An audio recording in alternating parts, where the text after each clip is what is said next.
Masih bersama kami. Dan pemirsa, 8 fraksi di DPR menolak sistem pemilu proporsional tertutup karena dianggap sebagai kemunduran demokrasi. Sementara KPU menyebut pihaknya tidak memiliki kewenangan untuk menentukan sistem mana yang akan digunakan di pemilu 2024 mendatang.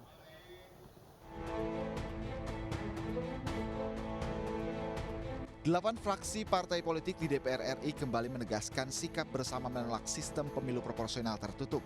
Atas dasar itu, 8 fraksi di DPR kecuali PDI Perjuangan mendesak Mahkamah Konstitusi untuk menolak gugatan Undang-Undang Pemilu Nomor 7 Tahun 2017.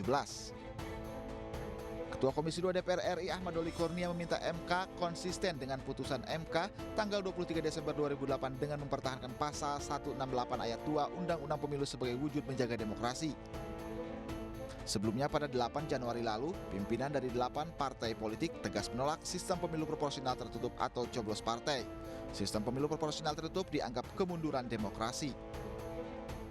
Ketua KPU Hasyim Asyari menegaskan lembaganya tidak pada posisi menyetujui sistem pemilu mana yang akan digunakan. KPU itu menurut konstruksi Undang-Undang Pemilu sebagai pelaksana pemilu, pelaksana Undang-Undang Pemilu. Kalau Undang-Undang Pemilu mengatur bahwa sistem janut proporsional daftar calon terbuka, ya kita kerjakan itu. Kalau kemudian ada judicial review diubah, ya kita ngikutin itu. Jadi KPU ini posisinya pasif sebagai pelaksana undang-undang.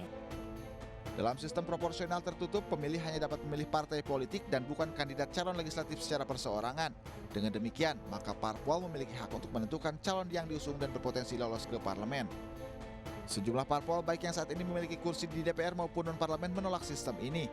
Hanya PDI Perjuangan yang mendukung sistem pemilu proporsional tertutup. Sejumlah pengamat politik menilai PDI Perjuangan lebih diuntungkan dengan sistem tersebut.